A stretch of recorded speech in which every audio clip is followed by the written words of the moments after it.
Colby Covington recently was on a podcast stating that the UFC wants him back this summer, preferably at International Fight Week at UFC 303. But apparently he turned down the only fight, in my mind, that makes sense not just for him, but the card. Ian Garry. If you guys don't know already, they've been beefing for a little while now, mostly from Ian's side. But a little while back, Colby Covington put out a little video explaining what the stipulations to them fighting would be. I'm going to go ahead and play that in its entirety for you right now. Greetings, nerds and virgins. It's America's champ, the people's champ, Donald Trump's favorite fighter. We're in beautiful sunny South Florida. Most people, they work 60 years just to get a taste of the good life. This is what I live every day. We just shot 18 holes at Trump International, West Palm Beach. Now we're out here selling on 7 figures and salty nerd tears. Usually when you're out here, it's all about fishing. Everybody knows when you're going fishing, it's important to have the right bait. So let me teach you all a lesson about how you bait someone. Ian Garry, you translucent cuck. You wanted my attention? Now you got it. Everybody knows why you want to fight me, Ian. I'm the biggest star in the division. It's big city, bright lights, and the most attention and eyes you're ever going to have on you when it fight. But everybody knows, Ian, you missed your chance. You had your chance in December to step on the same stage as me and have a microphone and say whatever you want to say to me. But you were scared. You were scared of what I was going to say to you, and you got the sniffles, and you cried your way out. That was just a taste of what I could do to you, Ian. All I did was ask the 5,000 people in attendance how many people banged your wife.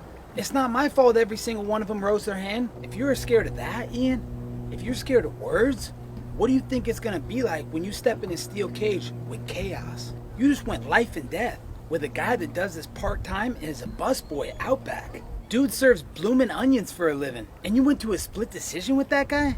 Now you want Donald Trump's favorite fighter? That's a big step up in competition, Junior. You're biting off more than you can chew. You know what? I'm a giving man. I'm a kind man. I like to give everyone a chance. So everybody knows, Ian, what's in it for you.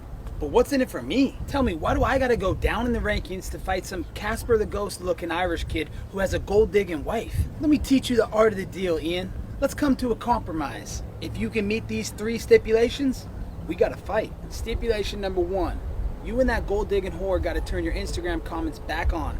And if you turn them off before the fight, you forfeit the fight. If you turn them off during fight week or after I beat your ass, you forfeit your purse. Stipulation number 2. Ian, we've heard you cry and beg on your knees, but we all know that you're not the boss and you don't wear the pants in the relationship. Layla, you got 60 seconds to convince me and the people why this fight needs to happen. So put your husband in the corner, get on your hands and knees, and beg. Now for stipulation number 3, my personal favorite. As you all might have noticed, something's been missing from my MyBookie promos lately. That's because I've been saving that spot for a special someone. Layla, you want to be a star? You want the spotlight?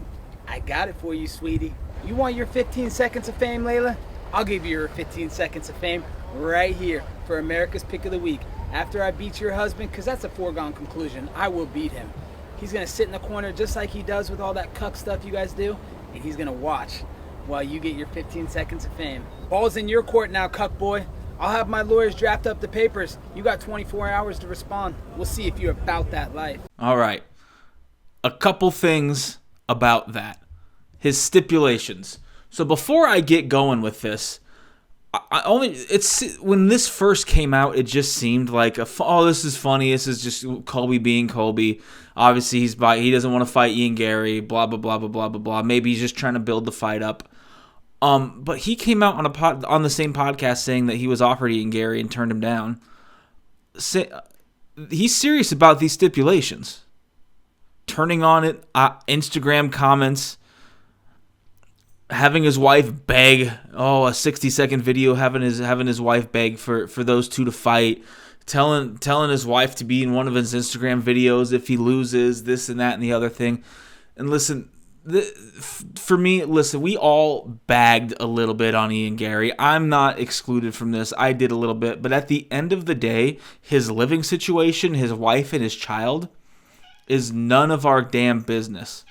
And it used to be considered one of the only things that's off limits. And for some reason, I don't know what it is, but with this guy in particular, because it's so obscure, so weird, it is weird. It's a little different, but it's none of our business. that we think as MMA fans and the MMA community that it's okay to shit on this guy and to talk about his family. And that, in my mind, is just unacceptable on multiple levels. And another thing about this video Colby Covington posted, he said he's going to have his lawyers draft up the paperwork for stipulations for this fight. Buddy, you're both in contract with the UFC. Your lawyers have nothing to do with a contract you guys are already obligated to fight. If you guys are going to fight, the UFC's lawyers are going to take care of all that, not your fucking lawyers if your contract's already ironed out. So, there's that as well. And a couple of things with this fucking guy. He was saying he's saying he has unfinished business with Leon Edwards. No, you don't. You got your ass kicked. Well, I broke my foot in the first round. Doesn't matter. If he broke his foot in the first round, you would not be saying these things. And listen, guys, I like Colby. Not anymore, really, after this. I'm fucking pretty over his bullshit. But,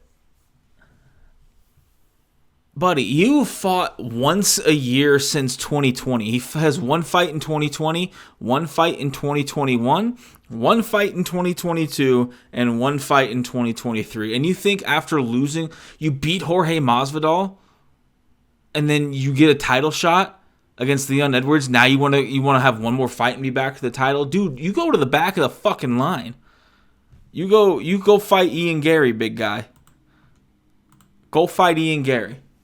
Because you don't just get to dictate everything you want. Just Donald Trump's favorite fighters. Dude, at this point, I think people are tired of your shtick, and you need to be more realistic about how things are going to go. And plus, I don't think he wants to fight Ian Gary, if I'm completely honest with you. But that's all I wanted to say about that. I just saw him talk. I saw him on Instagram the other day, and I thought I just wanted to get this off my chest. You know what I mean? Wanted to get it off my chest, but thank you for watching the video. If you are, make sure you subscribe, make sure you like. It really helps out my channel, and I will see you guys next week. All right, take care.